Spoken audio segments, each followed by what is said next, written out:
Hey friends, it's Tanya. Welcome to my channel. I'm so excited to celebrate my friend Erin Jacobson, also known as Crafty Concepts with Erin. Erin is celebrating her 30,000 YouTube subscribers. So I'm a part of a group of creators that are collaborating and scrap lifting one of Erin's layouts in honor of her. So let's go over to my desk and we can celebrate Erin together. Let me show you the paper that I'm going to use. I'm going to use this Lovely Garden. And you've got a wide variety of colors here with florals, and I love it. And I love the black and white mixed in here. And you're going to see why I chose this paper collection here in a second. But I want to incorporate this pretty florals. And I love these standalone dies, these flowers and leaves. I think they're going to be really pretty embellishments. And I really love this Sweet Blooms, this lovely for my title. I'm going to incorporate that into my title. And that also has some dies. Here's my photos. Now you see why I chose this paper collection for these photos. I feel like it was meant to be. So this is the sketch that Erin worked off of, and that is in the Make It From Your Heart Volume 6, Pattern 18. And here is a couple of examples where you can flip it and start the page on this side or start it on this side. And this is the one she did, and this is the one that I am going to do. Now it's got 3 photos going down, 2 4x6 and a 4x6 over here. And it also has these 3 2x2s. Now she omitted these and changed some of the dimensions up, which I am going to do as well. I am not sure that I'm going to omit these, though I might bring in these little photos. Now you see how there are several different strips going across. I'm not going to do that because I feel like it's going to be too busy in the background of my photos. Now I could go ahead and do that and incorporate that and map my photos, but I'm not wanting to do that in the background. I'm going to keep that a solid piece as well. And then I'm going to change these dimensions. Now I'm going to pull out the colors that I absolutely am not going to use. So I don't think I want to use this yellow. I'm not going to use this green with this yellow. And I don't believe I will use this pattern either.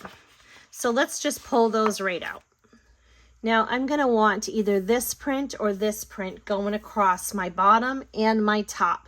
I love them both. This one is white and you have white on white, and I'm not worried about that because I could absolutely ink distress around these edges in black and it will help it stand up from this background. I do love how this black, I love the contrast that this gives. But I'm not sure if I want a little bit more softer, a little bit more bolder. I mean, all these colors are bold, but you can see what I'm talking about. Now, I absolutely love these flowers in the background, which is why I chose this paper. Now I can put this green in the middle, and it does look nice, and I'd have a little strip here, a darker color, and a little strip here separating them. But I'm going to try to put a lot of green in my leaves, so I'm not sure I want to do that in the background. However, it would look lovely as a little strip going across there, a little accent strip. I could put that stripe there and have that polka dot in the background. I'm not sure what I think of that either.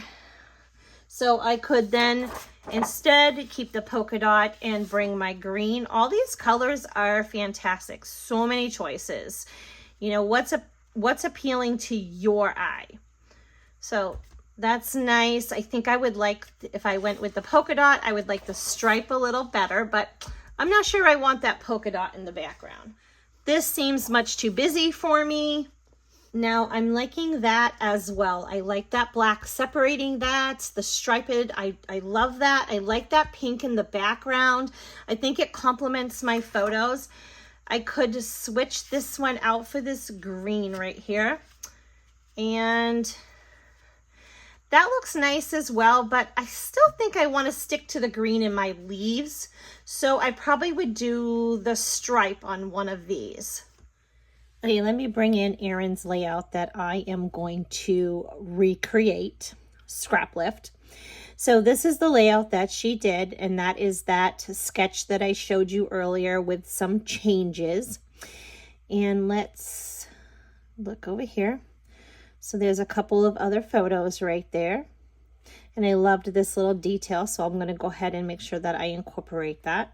But isn't that pretty? Super pretty. So let's do her some justice right now. So I went ahead and cut my middle paper. And this one is cut by 11.5 by 7. And this one is 7 by 4. And then I went ahead and chose the white background.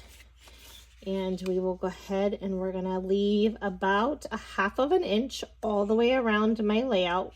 Well, on the outside anyways. So we'll go ahead and put this here. And then we have one down here.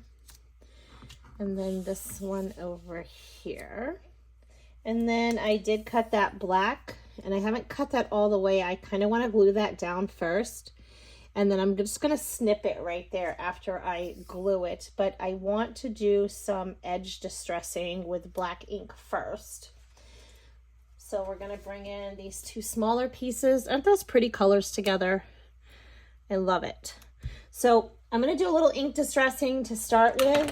So I'm going to bring in some black ink and a blending tool. And I tend to stick with this kind of blending tool. And I'm just going to do a little bit of inking around. This is going to help especially with the white background, this is going to help it stand up off the background. And it just gives it ties everything in, gives it a more finished look. And I really love this detail. Okay, so the reason I left that a little bit long was because I wanted to make sure this was lined up perfectly straight.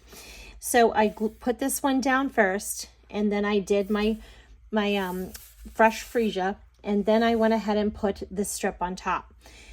I added these on top of the pattern paper here, the flower print, and then I had it completely lined straight up, and then I could just trim off. That way there I didn't have any like shortage. And I just find that that's a much easier way to do that, to make sure everything is straight. So my photos are going to be like this, these silly girls. And then I'll have Jocelyn, Isabella, and Faith. Okay, and this is in order of age. So now I want to create some flowers, and I'm going to show you how I'm going to do that.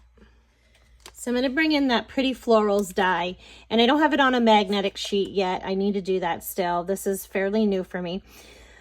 But I went ahead and I already cut these 2 leaves and then one of these. And I cut those in Old Olive, and I cut them on the 2-tone cardstock in both light and dark. Okay, I did both of them in light and dark. And then I also went ahead and created a few of the Melon Mambo flowers, and then the little centerpiece to that. But I want to create these flowers. So I want to have 2 different ones, but the same color. And I'm going to show you how I'm going to do that. I want to cover this whole space. Okay, so I have my Melon Mambo and my Garden Green. And you're like, well, why don't you just use the cardstock? Well, this is the cardstock, and I want to have both these looks. Okay, so I'm just going to get my ink, and I'm not wanting this side, so I'm just going to tap off, and I want to add ink all over here because I am going to cut those dies out. Okay, and I don't want to dab it there because I don't want this circle like that on there. So I just want to get this covered completely in ink, and then I'm going to take these and I'm going to lay them out, and I am going to run this through my die cutting machine. So I have some light ones, and then I have the regular Melon Mambo cardstock. I'm going to take my cardstock ones, and I want to add some inking onto there as well. So I'm going to do that. Okay, let's flip this over. I just want to add that right in the middle there. And it's going to give it a nice detailed look like this. Okay, remember it always dries just a little bit lighter. And I only want to do this kind of towards the end here. I'm going to kind of cover the end, so I just want it coming up just a little bit. And then I'm going to grab my garden green and I'm going to add some inking to these. And I'm just going to show you one. I'm going to do all of these, but I just want to show you real quick. I'm just going to add some inking and I'm going to only take it about 3/4 the way up. And that's just going to add a little bit more detail to my embellishment pieces. So I was thinking of giving these a frame, and instead of giving them an 1/8 of an inch around, I'm just going to give them a 1/16 of an inch around with the white. And then I want to come in and I think I want to bring this black out and put a black frame around them. So let's see what that looks like. And I'm not going to do that to all of them. I'm just going to do that to these 3 main photos. And then I'm just going to do white behind these ones. So I know you're not going to see this, but remember, I'm going to come in with the black. So let's just do that and see how that looks.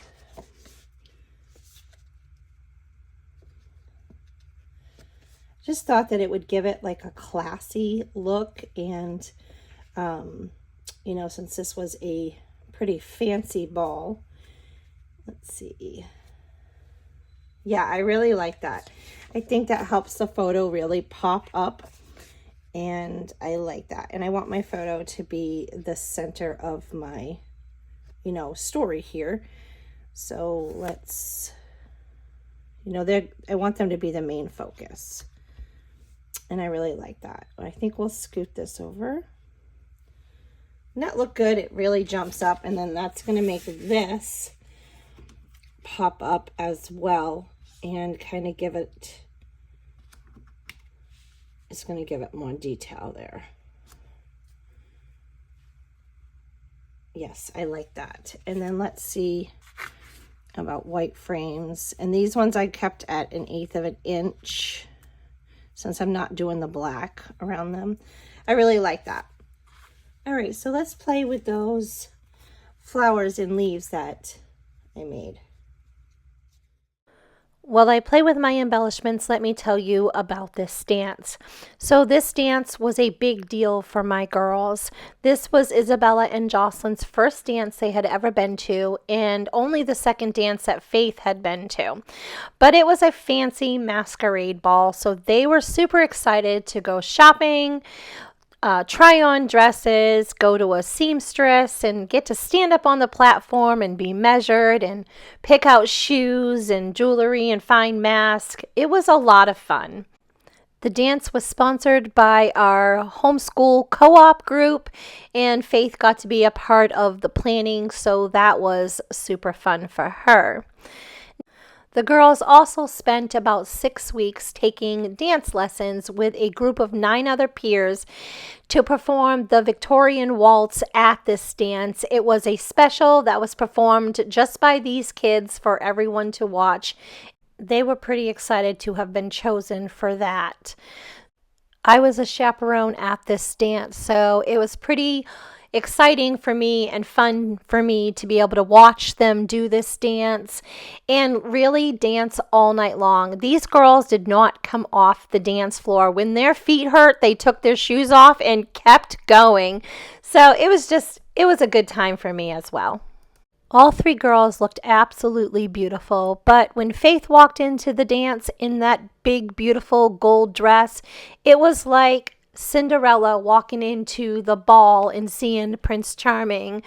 It was breathtaking, and everyone thought that she looked absolutely beautiful and had the best dress of the whole night. She felt like a princess, and I'm so glad that she got to experience that.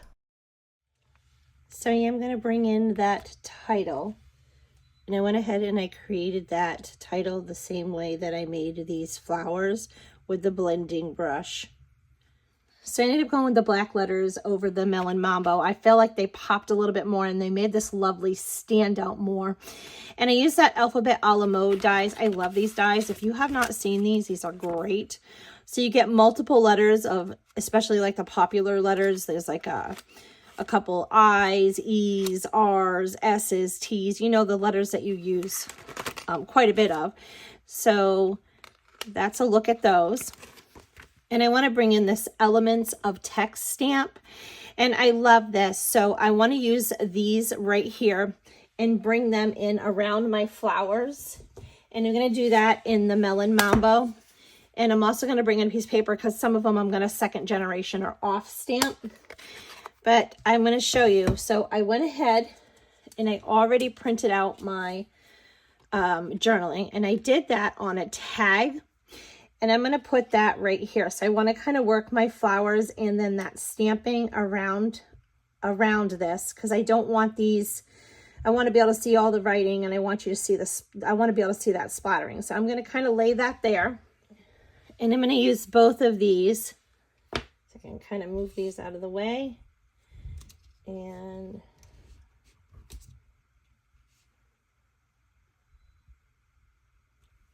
perfect. And then I'm going to do this one, but I want a second generation, this one. So I'm going to just kind of, I don't know if you can see. Here, I'll move this. Just kind of off stamped that. And I kind of want to bring that one, here. Okay. So then I'll tuck that in and that'll be like this. That give it a nice little detail. So we'll do the same over here, and I'm going to kind of move this.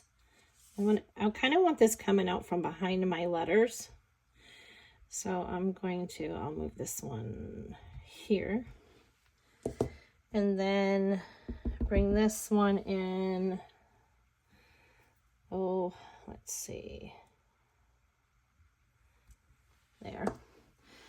And then I want to bring it in down here, and I will lift. I don't want to move these too much, so let's lift these up and we'll stamp here. And then I'm going to move my card back down here. And then I want to do a little bit more around here.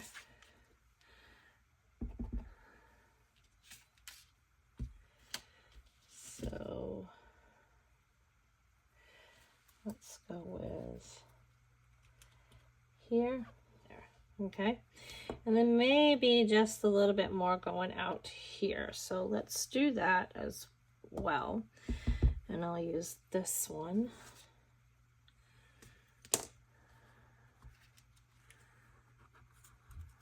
Try not to lose my placement of my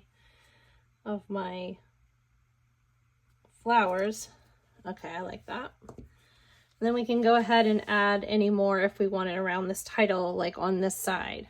All right, before I attach my tag so I can glue my leaves, I want to bring in this gold striped ribbon.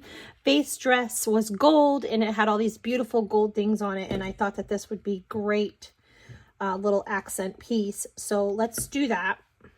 So I did print the date when I printed my journaling card, and I do want to put that, my tag, and I do want to put that on there somewhere. But I want to add a couple of words, and this sticker sheet was in my collection it was from the Secret Garden collection, which came out, I think, almost a year ago. But I saw some of these words, love this with this little heart, and then this picture perfect. And I thought that these would be super cute to add onto this layout, and I would go ahead and distress around the edges as well. This is going to add just a little bit more detail to these stickers, and I might even go ahead and pop them up a little bit. So I think I need to add a little bit more gold. I dug into my stash and I found these gold hearts and these brushed brass butterflies, and these, what are these? These are iridescent foil gems. And I just thought that I needed just a little bit more gold little touches. So I love the hearts. Let's try the butterflies. Oh my goodness, those are adorable. I love them. So I think I'm going to do the heart. I'm going to definitely go with the butterflies. And we'll bring in these as well. So I often get questions about placements of embellishments, and I like to work in odd numbers. So I'm created my visual triangle. I try to do the same with my gems, and I work in odd numbers. I think it's a little more pleasing to the eye. So 3s, 5s. And I tend to place my gems around each embellishment cluster. So hopefully that helps you. So I think that came out really good. Let me show you the placement of those gems, those little butterflies. Aren't those cute? That gave it like the perfect added detail. And then I have some here. And then I have them kind of trailing up right here. I thought that looked fun. And then I have a couple more placements of those little touches of gold. I hope that this inspired you. If you're looking for more inspiration, check out my next video immediately following this one.